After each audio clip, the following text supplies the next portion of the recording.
કે આ દેશ, આ ધરતી અમારી હતી અને અમે પાછા લઈને રહીશું. અબુઆ દેશ, અબુઆ રાજ. સમયની મર્યાદા છે એટલે સીધા મુદ્દા પર આવીશું. પણ હાલની પરિસ્થિતિ માલિકો હોય એવી આપણને લાગી રહી નથી. માલિકોમાંથી મજૂરો કરી નાખ્યા અને હજી પણ શોષણ થઈ રહ્યા, અને મજૂરોમાંથી ભિખારી પણ બનાવી દેશે એવી પરિસ્થિતિ હાલની જોવાઈ રહી છે. આ દુનિયાનો ઇતિહાસ ઉઠાવીને જોઈ લો. એના અંદર તમને થોડાક દાખલા બતાવી દઈએ. ઉત્તર અમેરિકામાં ત્યાં મૂળ આદિવાસીઓ રહેતા હતા, જેને રેડ ઇન્ડિયન કહેવામાં આવે છે. યુરોપમાંથી કેટલાક પરુણાઓ ઉત્તર અમેરિકા જાય છે, ત્યાં કોલોનીઓ વસાવે છે અને આખા દેશને, જમીનને, બધીને હડપી લે છે. અને આ લોકોનું નિકંદન કાઢી નાખે છે. ત્યાંના જે મૂળ માલિકો છે, ત્યાંના આદિવાસીઓ છે, એ લોકોને ખલાસ કરી નાખે છે. આ લોકોની વસ્તી આજે 2% જેટલી રહી છે. આ જ યુરોપમાંથી નીકળેલી પ્રજા ઓસ્ટ્રેલિયામાં જાય છે. ઓસ્ટ્રેલિયામાં ત્યાં મૂળ આદિવાસીઓ રહેતા હતા, એમની વસ્તી ખલાસ કરી નાખી. આવો નવો દાખલો સાઉથ આફ્રિકામાં આ લોકો પહોંચે છે, અને સાઉથ આફ્રિકામાં પણ તેના મૂળ આદિવાસીઓને ખલાસ કરી નાખ્યા. આજે ત્યાંની વસ્તી ઓછી કરી નાખેલી છે. આ છેલ્લા 500-700 વર્ષની આગળની વાત છે કે જે મૂળ માલિક હતો એને ગમે તે રીતે હેરાન પરેશાન કરીને એની વસ્તી ખલાસ કરી નાખી, જેને સમાવી લેવામાં આવ્યો છે, એની જમીનો હડપી લેવામાં આવી છે. અને આ જ વસ્તુ આપણા માટે પણ થઈ રહી છે. આ દુનિયાનો ઇતિહાસ ફક્ત 500, 700, 800 વર્ષની વાત કરી રહ્યા છે આપણે, પણ આ ધરતી જેને ગોંડવાના લેન્ડ કહેવામાં આવે છે, આ ભીલોની ધરતી, આ ધરતી પર ઘણી બધી પ્રજાતિ આવી. આપણે પાઠ્યપુસ્તકોમાં ભણીએ છીએ કે ભાઈ આપણો દેશ વિવિધતા વાળો છે, એટલે વિવિધતામાં એકતા રાખવી પડશે. પણ એ વિવિધતા આવી ક્યાંથી આવી આટલી બધી વિવિધતા? દુનિયાનો કોઈ પણ દેશ ઉઠાવીને જોઈ લો, ત્યાં આટલી બધી વિવિધતા ના હશે જેટલી ભારત દેશમાં વિવિધતા છે. આ વિવિધતા ક્યાંથી આવી? છેલ્લા 7,000-10,000 વર્ષોથી અહીંયા આ દેશ પર, આ ધરતી પર, આ ગોંડવાના લેન્ડ પર પરુણા આવતા રહ્યા.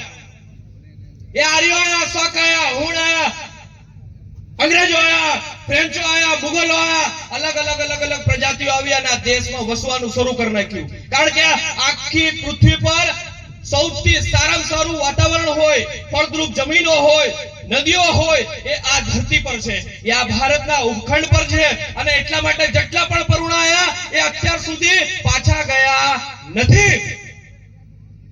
અને એના લીધે આપણા દેશમાં વિવિધતા આવી ગઈ. એ લોકો પોતાની ખાનપાન લાયા, સંસ્કૃતિ લાયા, ભાષા બોલી લાયા, ધર્મ લાયા, અને આપણે ત્યાં એ પરુણા આવી અને આપણે ત્યાં ભાષા બોલી, સંસ્કૃતિ, રીતિ રિવાજો, ધર્મ ઘૂસપેઠ કરી નાખી. દેશના મૂળ માલિકો નો ઇતિહાસ એ પુરાતાત્વિક આધારોમાં છે, એ ઇતિહાસોમાં છે, પરંતુ એનું નામકરણ કરવામાં આવી રહ્યું છે. 8 થી 7,000 વર્ષ પહેલા મધ્યપ્રદેશમાં એક ગુફા મળી અને તેના અંદર ચિત્રો દોરેલા છે. એ 7,000 વર્ષ પહેલા જે ચિત્રો દોરવામાં આવ્યા એ ભીલોના દોરેલા હતા, તેના મૂળ આદિવાસીઓના દોરેલા હતા. જ્યારે લોકો જંગલમાં રહેતા હતા ત્યારે ગુફાઓનો સહારો લેતા હતા. થોડા સમયાંતર પછી એની શોધખોળ કરી કે ભાઈ અમે ગુફાઓ ખોળી કાઢી અને નામ આપ્યું ભીમ બેડકાની ગુફાઓ.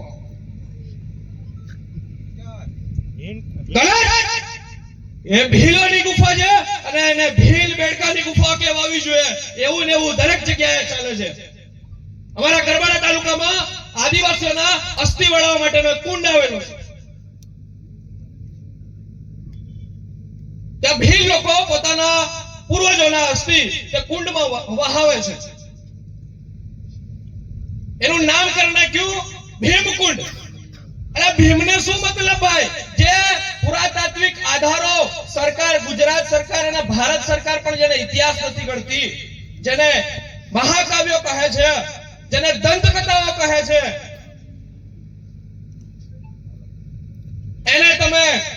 કાલ્પનિક પાત્રોને આદિવાસીઓના જે પરંપરાઓ, રીતિ રિવાજો, ઇતિહાસ છે એના અંદર ઘુસપેઠ કરી નાખી.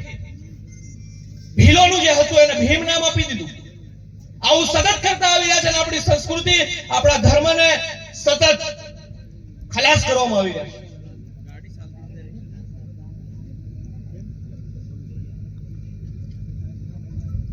અલગ અલગ પ્રજાતિઓ આવી અને આ ઘુસપેઠ કરવાના કારણે આપણા લોકો ધીમે ધીમે જે રાજાઓ હમણાં સાહેબે ગણાયા, એ દેશના મૂળ માલિકો, એ કબીલાઓ, એ રાજાઓ, એ સરદાર, એ આદિવાસી હતા અને એમના જોડેથી જે રાજ છીનવી લેવામાં આવ્યું એ વાત છે અબુઆ મબુઆ રાજ, કે આ દેશ અમારો છે અને અમે લઈને રહીશું. અત્યારે વાત ચાલી રહી છે યુસીસી ની, યુનિફોર્મ સિવિલ કોડ. તમે નામ સાંભળ્યું હશે કે ભાઈ ભારતમાં બધા લોકો પર એક જ ટાઈપનો કાયદો લાગુ પડે, એને કહેવાય યુનિફોર્મ સિવિલ કોડ, સમાન નાગરિક સંહિતા. તો આ કાયદો એ બહારથી જેટલા પરુણાવેલા છે એમના માટે છે, અહીંયા મૂળ માલિકો છે એમના માટે નથી. આ સંદેશ આપવા માટે હું અહીંયા ગરબાડા, ત્યાં મધ્યપ્રદેશની ધરતીના કિનારેથી અહીંયા આવ્યો છું તમને કહેવા માટે.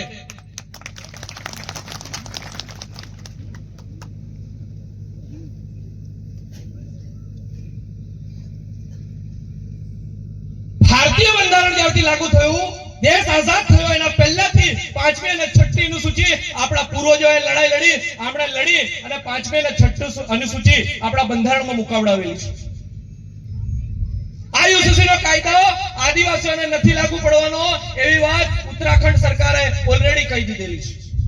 ગુજરાત સરકારમાં પણ આ વાતને વેગ મળ્યો ત્યારે ગુજરાત સરકારે પણ એવું કીધું કે યુસીસીનો કાયદો આદિવાસીઓને લાગુ નહીં પડે. સૌથી મહત્વની વાત એ છે કે કેટલાક આંધળા પ્રતિનિધિત્વને, કેટલાક રાજનેતાઓને એ ખબર નથી કે યુસીસી શું છે અને આદિવાસીઓ માટે કેટલું નુકસાન કરશે. આ આપણા પૂર્વજોએ આરક્ષિત એરિયા જે ઘોષિત કર્યો હતો, જેને 5મી અને 6મી અનુસૂચિ કહેવામાં આવે છે, એ જતો રહેશે. જો યુસીસી લાગુ પડશે તો પૈસા એક જતો રહેશે. જો યુસીસી લાગુ પડશે તો રૂઢિગત ગ્રામ સભાનો પાવર જતો રહેશે.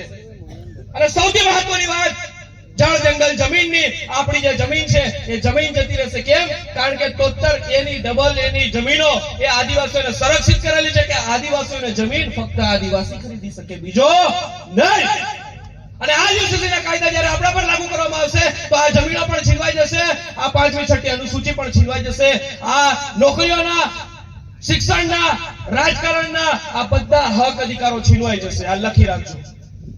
આ વાત આપણે કેમ કરવી પડે છે? કારણ કે કેટલાક નેતાઓને ખબર નથી કે યુસીસી શું છે. ગુજરાત સરકાર અને ઉત્તરાખંડ સરકાર પોતે એમ કહે છે કે આદિવાસીઓને આ કાયદો લાગુ નથી કરવાનો. કારણ કે એમને પણ ખબર છે, અંગ્રેજોને પણ ખબર હતી કે આ દેશના મૂળ માલિકો છે, આમના પર કોઈ કાયદો લાગુ પાડી શકાય નહીં. અને અત્યાર સુધી પણ કોઈની તાકાત નથી કે બંધારણના કાયદાઓમાં સુધારો કર્યો આજ દિન સુધી. અને આ લોકોની પણ તાકાત નથી. પણ આપણા મોકલેલા કોના ભાઈ? હજી એકવાર કોના મોકલેલા? આપણા મોકલેલા એ એવું કહે છે કે આદિવાસીઓના કાયદો લાગુ પાડો.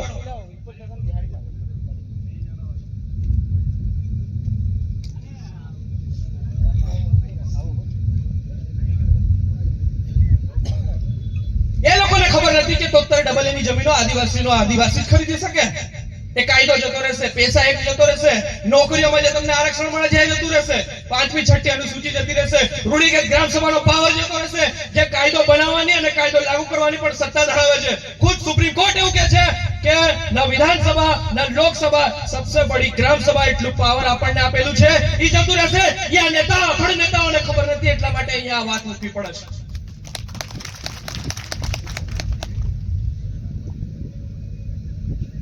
આપણે કોને વોટ આપીએ છીએ એ લોકશાહીની વ્યવસ્થામાં આપણે સમજવું પડશે.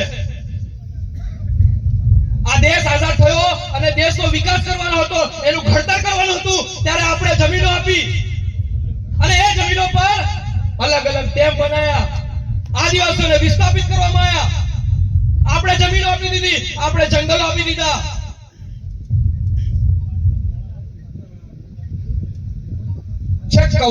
સૌરાષ્ટ્રમાં અને કચ્છમાં પાણી જાય છે, પણ આપણે ત્યાં આ જમીનો જોઈ લો. કેમ આવું થાય છે એ આપણને સવાલ થવો જોઈએ. આજે હોળીના દિવસો છે, 90 80 બસો એક્સ્ટ્રા મેળવી પડી રહી છે. કેમ? કારણ કે આપણે જેને વોટ આપીને મોકલ્યા છે વિધાનસભામાં, એ લોકો આપણો અવાજ નથી બન્યા અત્યાર સુધી. એ લોકોએ આપણી માંગણીઓ માટે ત્યાં અવાજ નથી બુલંદ કર્યો. રોડ બનાવ્યા આપણી જમીનો પર, આપણે વિસ્થાપિત થઈ રહ્યા. એરપોર્ટ આવી ગયા આપણે. અરે એરપોર્ટની કોને જરૂર છે મારા ભાઈ? કોને જરૂર છે? જે વિસ્તારમાં શિક્ષણની સુવિધા ના હોય, જે વિસ્તારમાં રોજગારી ના હોય, કુપોષણ હોય, ગરીબી હોય, સિંચાઈની સુવિધા ના હોય, અરે પીવાનું પાણી ના હોય, ત્યાં એરપોર્ટની કોને જરૂર છે? આ નેતાઓને પ્રશ્ન આપણે કરવાનો છે. અને એ પ્રશ્નનો જવાબ ના આપે ત્યાં સુધી એવા મૂર્ખાઓ અભણ નેતાઓને વોટ નથી આપવાનો.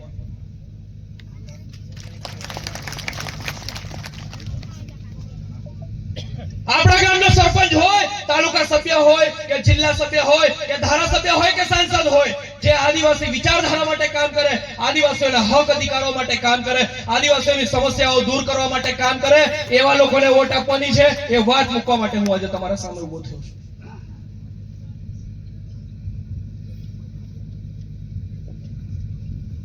આપણી સંસ્કૃતિ, આપણા રીતિ રિવાજો, આપણી ભાષા બોલી એ બધું અલગ છે. આ પરુણાઓ જેવું નથી અને એ સમજવાનું છે. અને એટલું જ આપણે સમજી ગયા તો આપણો બેડો પાર થઈ જશે.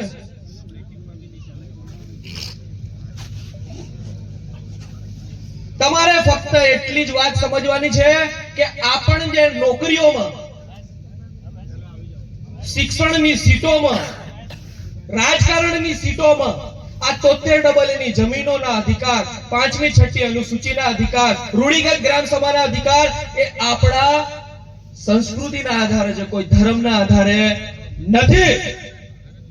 આ આદિવાસીઓ પરુણામાં બેસી ગયા અને પોતાની સંસ્કૃતિ ભૂલાવી બેઠા. આપણે તો ભાઈ ખત્રી પૂજા કરતા હતા, આપણે પ્રકૃતિ પૂજા કરતા હતા, આપણે આપણા પૂર્વજોને ધાર નાખતા હતા, ભરાડી કરતા હતા, નેવોજ મેલતેલા, ગુંદરું કરતેલા, ભેહોલો કરતેલા, બાબા ડાળું કરતેલા. આ આપણી સંસ્કૃતિ છે, આ આપણો ધર્મ છે.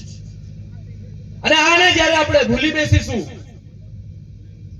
ત્યારે આ બધા યુસીસી લાગુ કરી દેશે કે ભાઈ તમે તો ભાઈ ખ્રિસ્તી થઈ ગયા તો તમને આ લાગુ કરી દઈએ, તમે હિન્દુ થઈ ગયા તો તમને આ લાગુ કરી દઈએ, તમે મુસલમાન થઈ ગયા, તમે જૈન થઈ ગયા, તમે બૌદ્ધ થઈ ગયા, પણ તમે આદિવાસી રહ્યા નથી. એટલા માટે આ સંસ્કૃતિ જાળવવી બહુ જરૂરી છે. જે દિવસે આપણી સંસ્કૃતિ ગુમાવી બેસીશું, આપણો જે મૂળ પ્રકૃતિ અને ખત્રી પૂજાઓ ગુમાવી બેસીશું, તે દિવસે આ જળ, જંગલ, જમીન, આ હક અધિકારો છીનવી લેશે.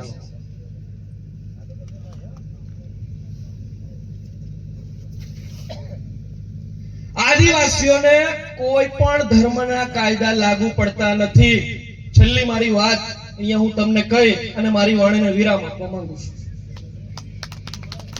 આદિવાસીઓને કોઈ પણ ધર્મના કાયદા લાગુ પડતા નથી. એ ગુજરાત સરકાર પોતે કે છે, ઉત્તરાખંડ સરકાર પોતે કે છે, ભારતનું બંધારણ કે છે, ભારતનો ઇતિહાસ કે છે, અને દરેક ધર્મનો પુસ્તક ઉઠાવીને જોઈ લો, એ પણ એવું કહે છે કે આદિવાસીઓને કોઈ કાયદા અને કોઈ વ્યવસ્થા લાગુ પડતી નથી. આદિવાસીઓ સ્વાયત્ત છે, એ અબુઆ દેશ, અબુઆ રાજ કરવાના છે.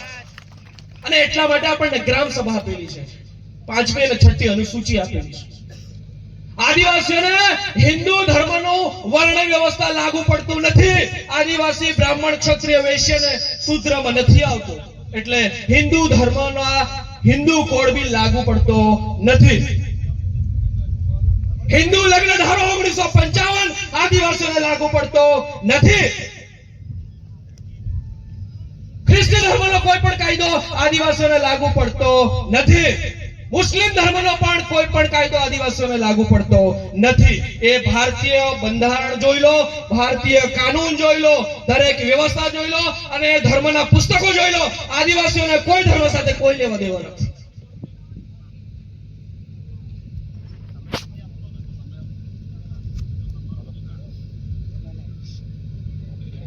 સંસ્કૃતિ જ્યાં સુધી રહેશે ત્યાં સુધી આપણું અસ્તિત્વ રહેશે. આજે મજૂર, મૂળ માલિકો મજૂર થઈ ગયા અને આખા ગુજરાતના કોઈ પણ ખૂણે જઈને દેખશો તો ગુજરાતનો માણસ કડિયા કામ કરતો જોવા મળશે. સાચી વાત કે ખોટી વાત વડીલો? સાચી વાત કે નહીં? બધું આપણે વોટ આપીએ છીએ ત્યાં નિર્ભર કરે છે. જે બુટલેગર છે, જે ખિસ્સા કાપે છે, કોઈનું મર્ડર કરી દે, કોઈનો બળાત્કાર કરી દે, અથવા 2-3 જણાને મારી દે, એને આપણે વોટ આલીએ અને ઈ પાછા વિધાનસભામાં જાય અને આપણી હારું કાયદો બનાવે કે તમારા છોરાને મફતમાં ફરજિયાત શિક્ષણ મળશે કે નહીં, તમારા દવા દારૂ માટે હોસ્પિટલ સરકારી બનશે કે નહીં, તમારે ત્યાં સિંચાઈ માટેનું પીવા માટેનું પાણી આવશે કે નહીં, તમારે ત્યાં રોજગારી ની વ્યવસ્થા કરવામાં આવશે કે નહીં, તમારે ત્યાં રોડ પાણી વીજળી વ્યવસ્થાઓ થશે કે નહીં. આ કોણ કરી રહ્યું છે? જે બુટલેગર છે, જે કોઈનું મર્ડર કરીને જતા રહ્યા છે, જે કોઈના ખિસ્સા કાપે છે. આ લોકોને આપણે અત્યાર સુધી વોટ આપતા રહ્યા અને આ લોકો પાસેથી આપણે અપેક્ષા રાખીએ કે આ લોકો આપણું કંઈક કરે.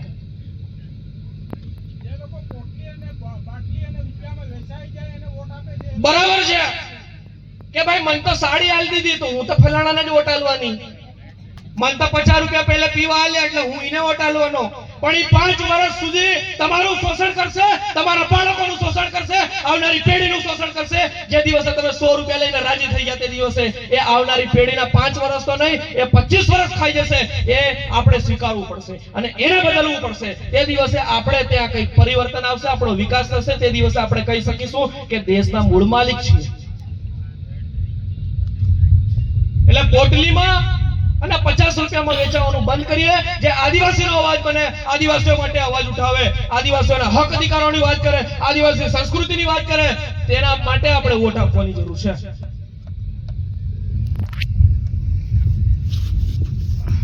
અહીંયા બેઠેલા દરેક યુવાનોને હું કહેવા માંગુ છું કે લખતા શીખો યુવાનો, બોલતા શીખો અને લડતા શીખો. જ્યાં માથું આપવાની જરૂર હોય ત્યાં માથું આપી દેવું અને જ્યાં માથું લેવું હોય ત્યાં લેવાની તૈયારી રાખવી પડશે. તે દિવસે ભીલ પ્રદેશ મળશે, એમને એમ નહીં મળે.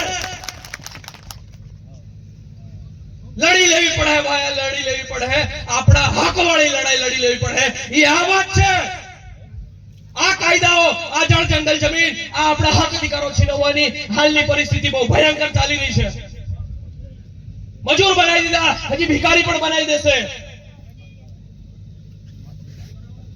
આવનાર સમયમાં યુવાનોને હું સંદેશ આપવા માંગુ છું કે લખવાનું, બોલવાનું અને લડવાનું શરૂ કરો, નહીં તો આપણો જીવન મરણનો કોઈ હિસાબ નથી, કોઈ મતલબ નથી. એક પશુ પક્ષી પ્રાણી પણ ખાઈ પીવે છે અને એના બચ્ચા પેદા કરે છે, મોટા કરીને મરી જાય છે. માણસ પણ એવું કરી રહ્યો છે.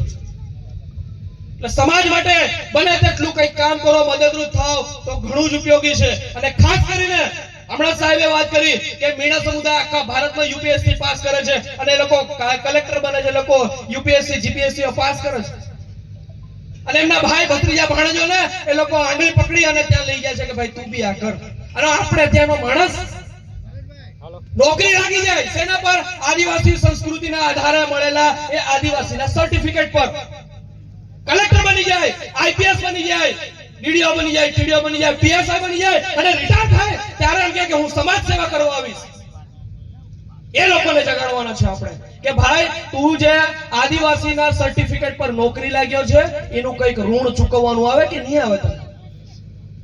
તો કોઈને ખવડાવે નહીં, એટલે પૈસા નહીં આપે, પણ એને 2 બાળકને કે પોતાના ફળિયાના પોતાના ફેમિલીના 2 બાળકોને સલાહ સૂચન તો આપી શકે કે ના આપી શકે? આટલું તો કરી શકે કે નહીં? પછી રિટાયર થયા પછી એમ કે ભાઈ અમારે સમાજ સેવા કરવી છે. વધારે વાત ના કહેતા મારી વાણીને વિરામ આપું છું. અહીંયા આપણે સૌએ શાંતિથી મને સાંભળ્યો એ બદલ આપ સર્વેનો તથા આયોજકોનો ખૂબ ખૂબ આભાર માનું છું. જય જોહાર, જય આદિવાસી, જય ભીલ પ્રદેશ. સર્વેને મારા